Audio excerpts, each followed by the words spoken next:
This is Andi Purewal for Boxing Social in association with Betfred, and I'm delighted to be joined by Matt Macklin over Zoom. Matt, first and foremost, how you doing? Not bad, Andy. Good, mate. Yourself? I'm all good, mate. I'm all good. It's good to catch up with you once again.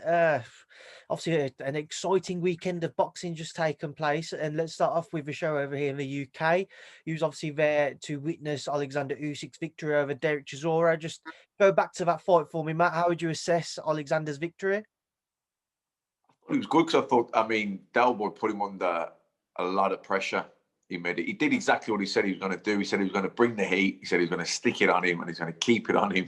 He was going to make it rough and tough. And he did all that. He got close when he could. He did tie him up. He did make it physical. He did rough him up. He did everything what he said he was going to do and did it well. That said, it wasn't enough. Usyk was... I don't think he was hurting Chisora, although he did hurt him at the end of the seventh. I think he looked pretty hurt going back to the end of the corner at the end of the seventh. But he wasn't hurting him with single shots, let's say. But he was outpointing him. He was beating him to the punch. He was outlanding him with scoring punches, even though Del Boy was forcing the pace and was making it physical and was successful at times and in patches at making his type of fight. Ultimately, he was getting hit too much, and Usyk was just staying out of trouble enough. He was slipping outside the shots, coming close. And even though that's not really where he wanted to be, it was inevitable that was going to happen at times. And I thought it was a good performance from Usyk. I thought he was a clear winner in a hard fight. I didn't think it was. I thought it was a very hard fight. He was under a lot of pressure, and he was uncomfortable in there at times. But I don't think it was a close fight. I thought there was only one winner, and that was Usyk. I think both guys come out with a lot of credit. Hats off to Del Boy for what he put into it, the effort he showed, and executing the game plan that he devised with his team. But it wasn't enough. Usyk was too accurate, too busy, and was able to get through those rough patches that Del Boy put him under. Obviously, it leaves a few questions, as in, people are thinking, well, how will he do now at heavyweight? I think people could see that the difference in being in there with someone like Chisora, who's a big heavyweight, and, the guys he was fighting at cruiserweight. So it'll be interesting, but that's his first real fight at heavyweight. The Chaz Witherspoon fight was a run-out relay, if anything, just to establish himself as a heavyweight. But that was his first real one. And I'm sure he'll have learned a lot from that. If you was in Alexander's shoes, Matt, what does he actually take from the fight? Do you just take comfort in knowing that he's comfortably dealt with a fully fledged heavyweight and a very tough and rough and powerful heavyweight in Derek Chisora, or will he be frustrated that, certainly in those middle rounds when Derek seemed to tire a bit and Alexander seemed to start to get control of the fight, he never really put his foot on the gas to maybe pressure Derek a bit more? No, I don't think so. I think he'll be happy enough. That you got to give Derek Chisora a lot of credit for who he is and the fights he's been in and how tough he is and how well he fought. He was able to put Usyk under a lot of pressure. He made it very uncomfortable in there for him at times. But look, Usyk did hurt Chisora at the end of the seven. Funny enough, I was going to say, Usyk maybe didn't hurt Chisora, hasn't got the power to hurt Chisora, but he actually did in the end. Not from one. He doesn't have that one punch power. He's not going to be a highlight reel of a spectacular one punch KO. He's never going to be on that. But he breaks you down, and he's still a big guy, and you get hit with enough accurate shots to come an accumulative effect, and shots you don't see hurt you. I thought Chisora was hurt pretty bad going back to the corner at the end of the seventh. Obviously, he recovered. He's a warrior, and he comes firing out again. But no, I think Usyk will think. I think he'll think, well, Chisora put a lot of pressure on me. It made me uncomfortable at times, but ultimately, as we go through as we step up levels and step up weight categories, things get tougher. He's undisputed cruiserweight champion. Now he's stepping up into the heavyweight division. So you're going to have, there's going to be uncomfortable moments, and Chisora was able to put him under some of those. But ultimately, he won the fight. And in my opinion, he won it quite clearly. Like I say, he won a hard fight. It was a hard fight, but a clear win, in my opinion. And I think he'll learn from that as well, as you always do. But styles make fights as well. I'm thinking if he was fighting Joshua, is Joshua, going to put him under the same sort of physical pressure? Because, Joshua's more, behind his jab, set things up. Good, I would say a better fighter. He's a better fighter than Chisora. Yeah, definitely is. And he hits hard and all the rest of it. But I would be surprised to see him come out as aggressively against Usyk as what Chisora did. But it's good. But it was a great fight, and it was exciting, and it leaves some questions that we've all got as well after. So yeah, no, it was. I enjoyed it. We obviously saw AJ at the fight on Saturday night. I don't know whether you or any of the Sky team had a chance to speak to him, but if you was in AJ's shoes, what do you think he's kind of taken away from that night and watching Alexander Usyk up close against Derek? I mean, I wasn't speaking to him. I was commentating. I just, I waved, said hello. I don't know, really. He's look. You always know stars make fights, but you always have a bit of a feeling after a fight as well, and you're thinking, how would I have done there, or what would I have done differently? Don't know. I don't know what he would be thinking. Look, he got the win, didn't he, Usyk? He didn't. Some people might have thought he was going to win more convincingly. I didn't. I said I think he'll win on points. And I thought he'd dominate. I didn't think maybe Chisora probably did better than I thought. I knew he'd have moments, but he probably had more moments than I thought. When he was going into the when he went southpaw and he landed that double jab, I was impressed with Chisora. He did some really good things. What would AJ have thought? I don't know. I think he'll have looked at it. No doubt he'll have looked at it, and then he'll been analysing it, and he'll have been thinking what he would have done. And I don't know. I think he'll be intrigued. At the end of the day, he was put under pressure, and he dealt with it as well. Didn't really get caught with anything big off Chisora, which means, he's cute enough to stay out the way, wasn't he? Chisora got close and roughed him up and did land some shots, but he never hit him with a haymaker of a shot because Usyk was too, switched on for that. I don't know. But look, it's another addition now to the heavyweight division. Whatever way you look at it, he's going to fight for the WBO version soon. I don't know, in the next fight, maybe Usyk. So, look, if for whatever reason, Fury and Joshua doesn't happen, maybe that's the fight we'll get instead. That's something I was about to ask you. We obviously know that Alexander's the WBO mandatory, as you mentioned there.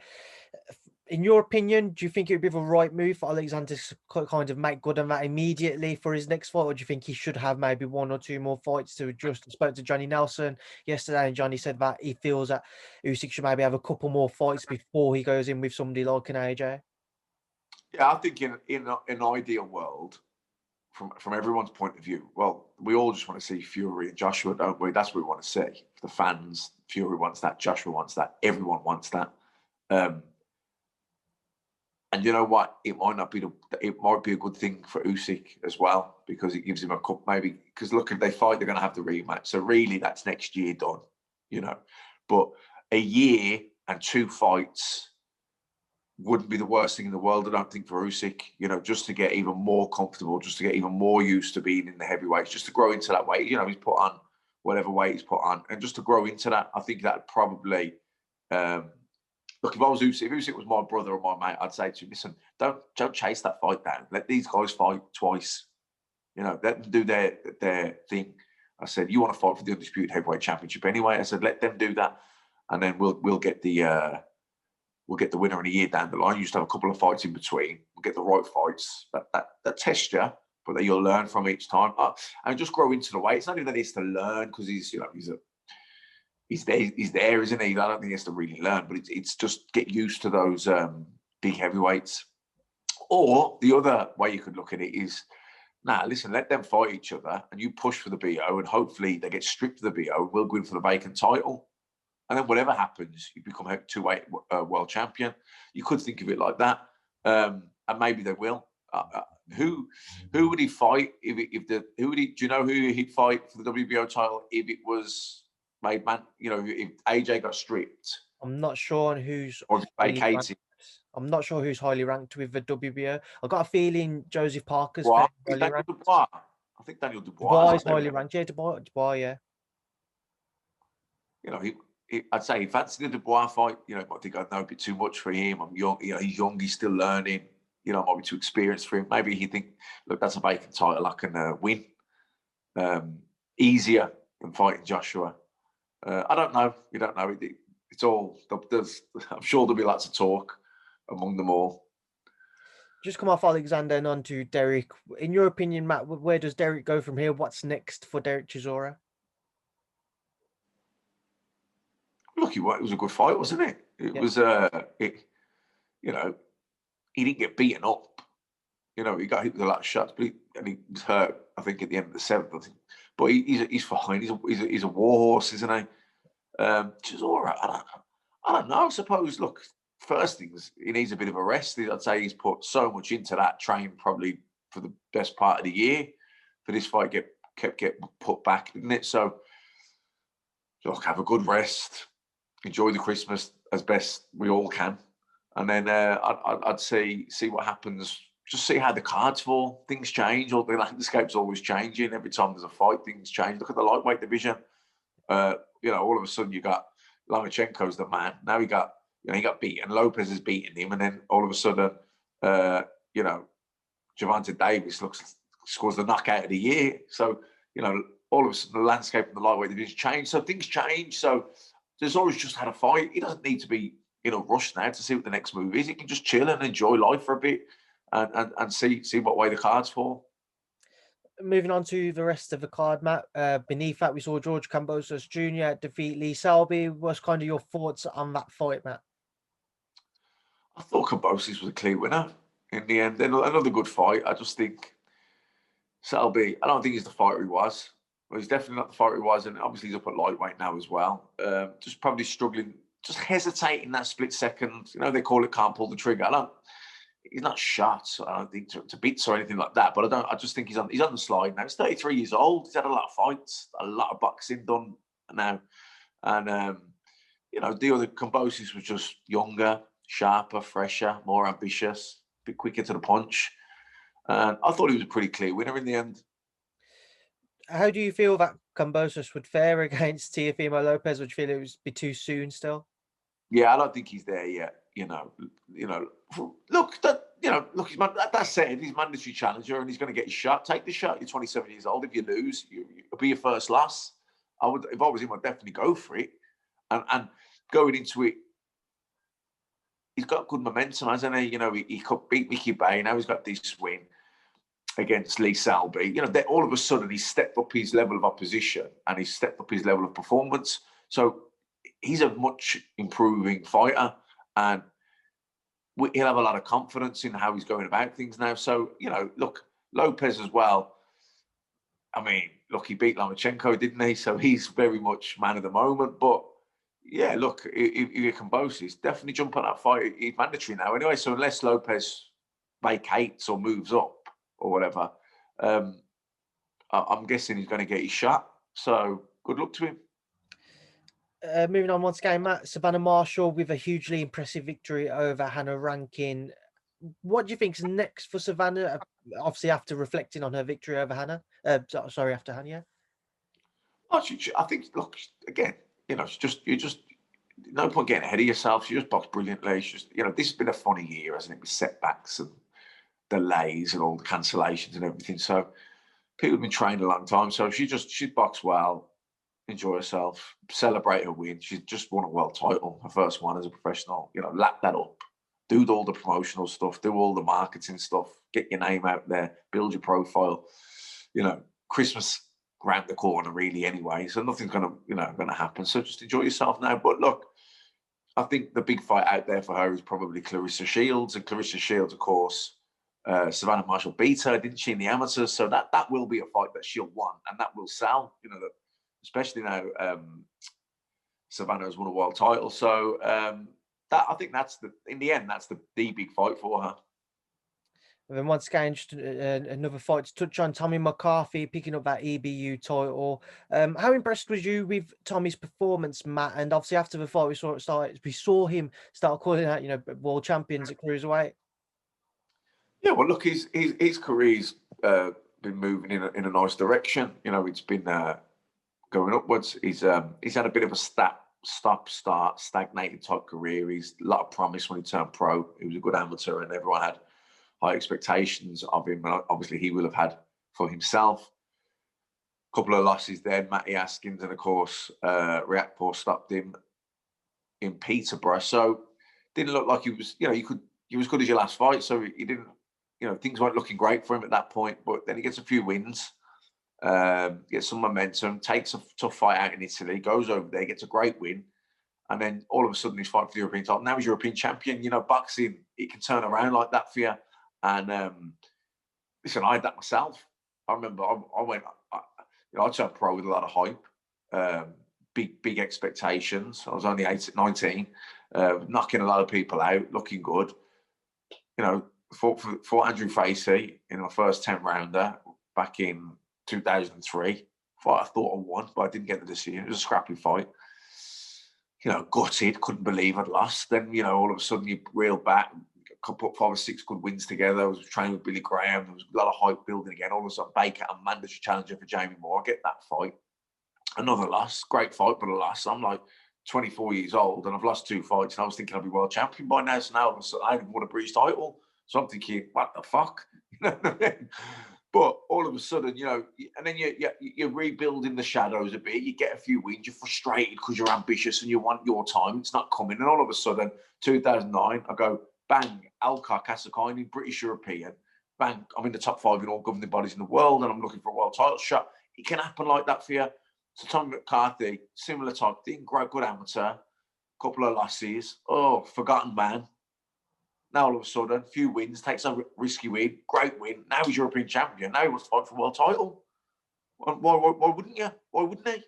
So, and listen, he definitely could. If a Coley can get the win, if Coley can win the world title, that is an easy fight to make, him and Tommy McCarthy. So all of a sudden he's gone. He could be like literally going from European champion to fight for a world title in his next fight. It could happen like that for him, So he's every reason to be optimistic and positive and all the rest of it. He boxed well. It was a good performance. He did well. So and he's European champion. So I'm sure why wouldn't he want a world title shot next? That's the route.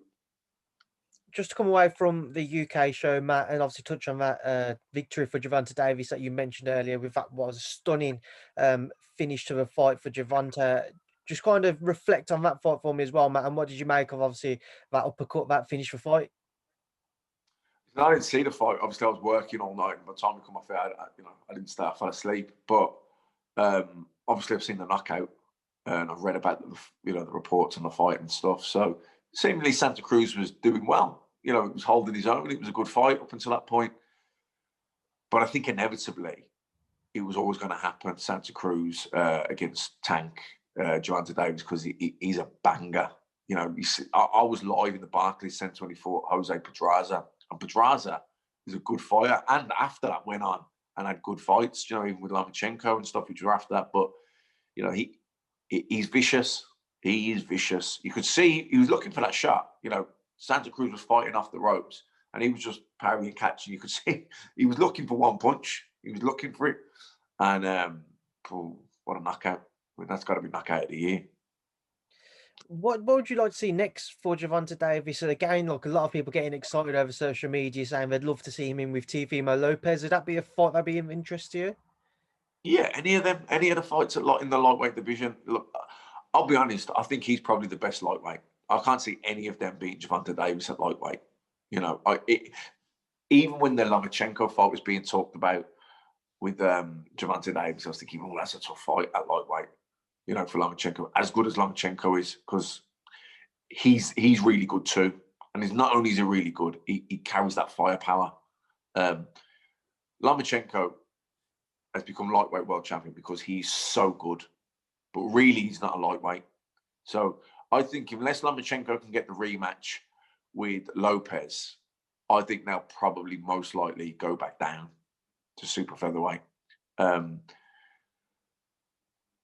Yeah, look, you know, you can't. Lopez, listen, Lopez was the man who stepped up as an underdog, dared to be great, and found it and beat Lomachenko. So I can't say that he wouldn't beat Gervonta Davis, but I just think Gervonta Davis looks, yeah, he's the real deal, isn't he? He's top. He's top draw. He's a pound for pounder. I think Gervonta Davis is, and at lightweight he looks vicious. Just a final thing to touch on, Matt, and I'm sure you know what I'm going to ask you about. Obviously, during the show on Saturday night, we saw Deontay Wilder release a video accusing Tyson Fury of cheating during their fight, loading up his gloves, just kind of, and amongst other things, such as, you know, he's calling Mark Breland a disloyal trainer. Just kind of your thoughts on that video, Matt. He should be thanking Mark Breland every day of his life. Mark Breland saved him from getting a bad beating, which he was already getting anyway. It's disappointing, you know. Deontay Wilder, good fighter, massive puncher. He's had, you know, he's been one of the most exciting fighters in recent times because he's got that devastating one-punch power. But look, he got well beat by Tyson Fury. He got well beaten, and it's disappointing to see him, you know, pull out excuses. And Mark Breland, Mark Breland was the man in his corner that cared for him, that had his safety at heart. That he should be thanking Mark Breland, because he saved him for another day. He could have left him in there, and he'd have just got more badly beaten, and probably badly knocked out. Why do you think it is that Deontay has kind of waited so long to say anything about the fight? And obviously, now that we've found out that contractually it seems to be that the third fight doesn't need to take place now, why do you think it is that Deontay has decided to speak up now? Maybe because now the fight isn't happening. You know, do you know what I mean? I don't think Deontay Wilder wants to fight Tyson Fury again, but he doesn't want to lose face. You know, he doesn't want it to be seen like that, but he doesn't want to fight him because really, he was lucky to get a draw. You know, Fury had 2 glorified spars in 2 years out of the ring, and he came back and he outboxed him. You know, he outboxed him. Bar the knockdowns, he won it clearly. You know, knockdowns made it closer, but I still thought Fury should have got the win. Thought he was very lucky to get a draw, Wilder, and he'll know that. No matter what he says, deep down in his own soul, when he's in bed at night on his own, he closes his eyes. He knows the truth.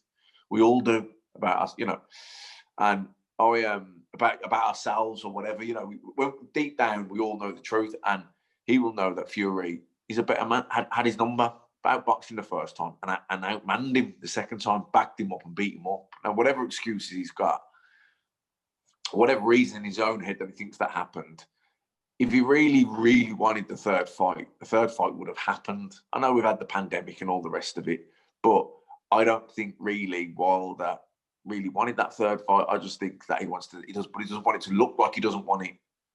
You know what I mean? So it's but that's my opinion. I don't know all the facts and all the ins and outs. You know, maybe they do. Okay, they do, and I'm wrong. But from what it looks like, from where I'm standing, is he doesn't really want to fight Fury again. But he doesn't want to. His ego, his pride, you know, keeping face, isn't it? His reputation doesn't want to look like that way. He'd rather blame other people and say, "Oh, that happened because of this," than accept, "I just got beaten by a better guy." It's hard to accept that. Matt, we'll leave that there now, and I will leave you to enjoy the rest of your day. No show this week, so hopefully you'll get a bit of downtime. You're going to be up to anything? I don't know. Yeah, I'm just going to chill out, I think. Matt, obviously have a good... Anyway. Go again. So we're all going to be locked down anyway. Oh, yeah. Very true. Matt, obviously I hope you have a good week, and I'm sure I'll catch up with you soon. Thank you for your time as always, and thank you for speaking to Boxing Social. Cheers, Andy.